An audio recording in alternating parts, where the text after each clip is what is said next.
5 projects will be immediately referred to the Major Project Office for consideration. Top of that list is the expansion of the LNG Canada Phase 2 in Kitimat, British Columbia, which includes involvement from the Haida First Nation.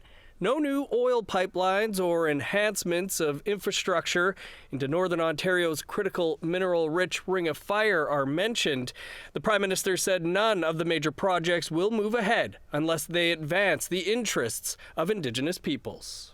To be in Canada's national interest, a major project must strengthen Canada's autonomy, our resilience, and our security. It must have clear benefits for Canadians. It must have a high likelihood of being completed. It must contribute to clean growth in Canada's climate goals. And it must advance the interests of Indigenous peoples. In addition to the 5 projects being announced on Thursday for referral to the Major Project Office, the feds identified strategic areas of focus they say will be transformative for Canada.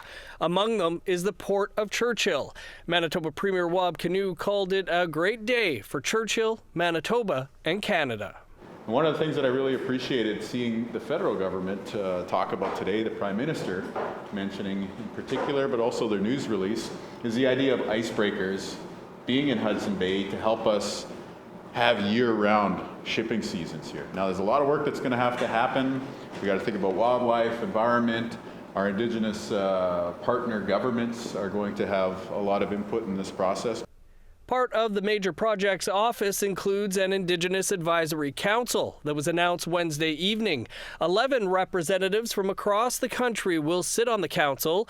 British Columbia, Alberta, Ontario, Manitoba, and Nova Scotia have 1 seat each on the council. Both Saskatchewan and Quebec have 2, and the remaining 2 advisors are from the north.